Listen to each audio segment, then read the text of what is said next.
Hello, I thought I'd do another video on Blue Steel because people seem to like them and I like doing them because I just like to talk about the most fun deck in Lorcana.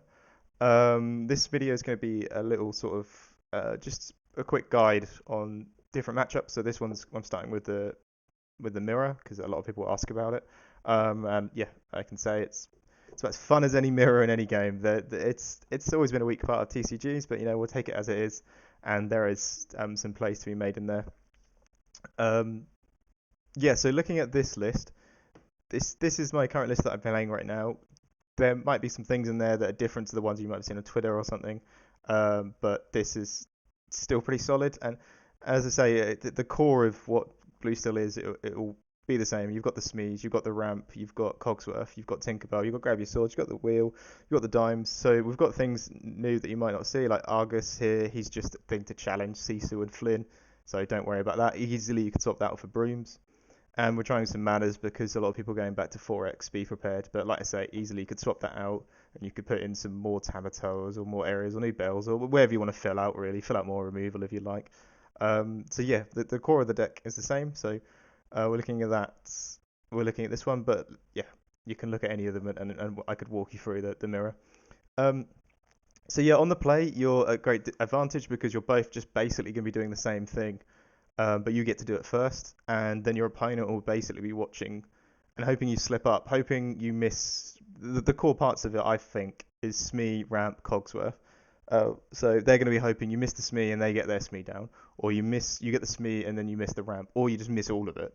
Um, so that's really what they have to hope and watch out for. But on the play, you're pretty much free. Um, I think a winning play is, of course, Popsicle turn one, Smee, Mickey, get a Cogsworth set up, and then from there you can hear him for more cards. You can play another Cogsworth, and just keep turning sideways and just keep questing out. You do have the option to go Hyper Ramp for the dime, but I think if you're on the play, you end up threatening, you end up getting like 10 lore with the questing turning sideways. You've got 2, 3, 5, and then you play more one drops. Maybe even you play your Beast out to take away their um, quills. So then you've got 2, 4, 6, 7, and you've just been turning sideways every turn, and they can't remove it because you've got Cogsworth down. So on the play, yeah, I find a winning play is Popsicle, Smee, Mickey, Cogsworth, and then just keep turning sideways. If you haven't, this is where it gets a little bit tricky for me. If I haven't hit the Smee and it doesn't look like I'm going to be playing a Cogsworth after a Mickey, what I might do is opt to go back to the Quill, hyper ramp up, and get to Dime Tamatoa or Dime Bell or Dime Aerial, because I'm still on the play, so I'm still going to be able to achieve this quicker than they are.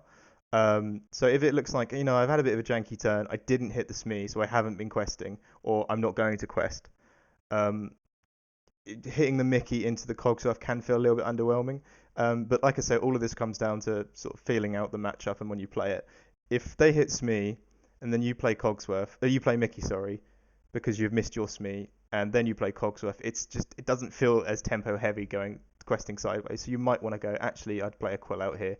If it's your only option, it's your only option, so you play the Mickey.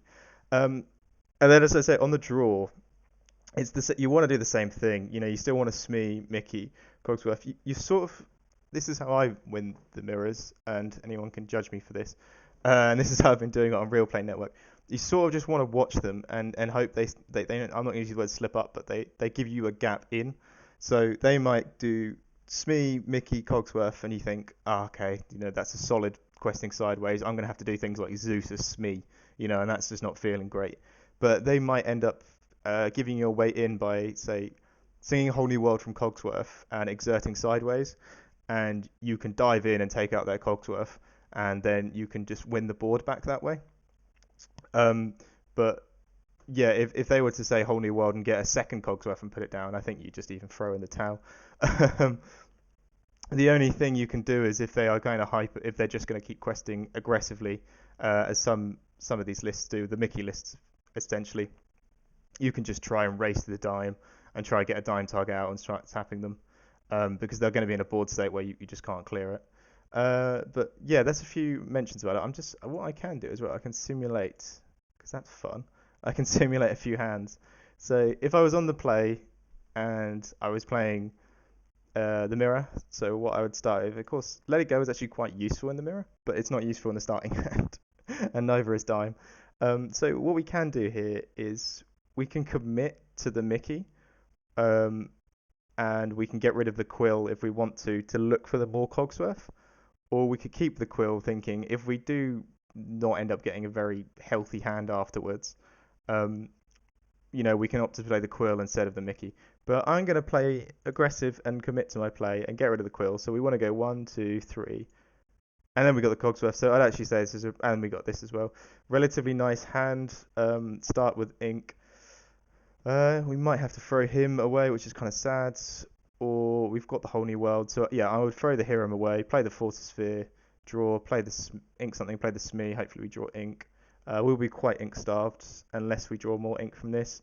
Keep going, Cogsworth down, Beast down, Sing, keep applying pressure, and that's just a winning hand from Blue Spirit perspective for me. And you might look at this, and there might be other players. I'd imagine sort of Savich and Candio's lists because they play one jump ahead and they go like straight to dime. They're not thinking about particularly early lore questing.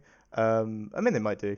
I'm not judging them, but I find that they're just rushing straight to the dime, one jump ahead. Then you want to start getting the call out and start dumping it in. But there's a lot of value you can get from a Mickey. He's a 1/3, and then with a Cogsworth down, he's going to survive for a while in the mirror.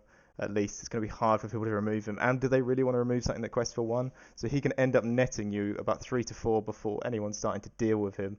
And dealing with him is, say, like a Tinkerbell or something hitting it, isn't it? Really, with one Cogsworth down. So he's just a great quester for you. I'm going to do another one. So this is on the draw. Like I say, it's relatively hard. Of course, we don't want a diamond starting hand. Grab your swords. We don't want. No, we need to aggressively mulligan here. There's merits to keeping Hiram, and there's merits to keeping Mickey. I would like a quill because we're on the draw. We want to kind of try go over them, but I also don't think this is bad to keep 1, 2, 3, and then keep the draw up. But also the Cogsworth as well would be great. And also what you'll find in the mirror is they get the option to wheel first if they hit ramp and hit Cogsworth.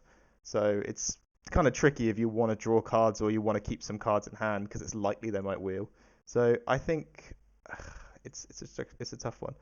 I think I would get rid of it because I really want a Cogsworth. And we'll mulligan.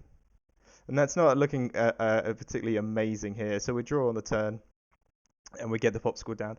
Hopefully we can Smee Mickey Cogs and then maybe even set this up. But that's probably going to get inked quite early on. But yeah, no, actually, I'm talking down about his hand. But 1, 2, 3, and then hopefully a Cogsworth. That's not terrible. So yeah, I'll go through one more. I mean, we're already starting out quite strong here. And this is another thing. Oh god, I'm glad I actually got this hand because I can mention this. You might be like, great, okay, I've got 2 Cogsworth, but we haven't got any ramp. So we can keep one, but that actually does deduct from our chance of getting ramp. But drawing the 2 Cogsworth again is pretty hard. So what I would do is I'd even throw one back. I'd mulligan out. See, we hadn't even hit the ramp there, so we'd ink the baboon. We try and draw because this is great, but it's a lot of playing about blue steel is drawing the cards at the correct time. So we'll do one more for the draw. Awful looking hand. That's a scary looking awful hand. So we'll get rid of all these. I think we would just keep a Mickey, just because how bad this hand's looking. It's still that's not giving us many options there, but yeah, no, that's just a blue steel hand draw for you. But I'll go back to the list just for any last comments on the mirror. Set for yeah. So yeah, and I've got Mugtek Manners in this list, and some people might still be playing it. I think after a wheel, it's fine. If you've got nothing else to play, you might force a Rise of Titans, or you might just get 2 lore.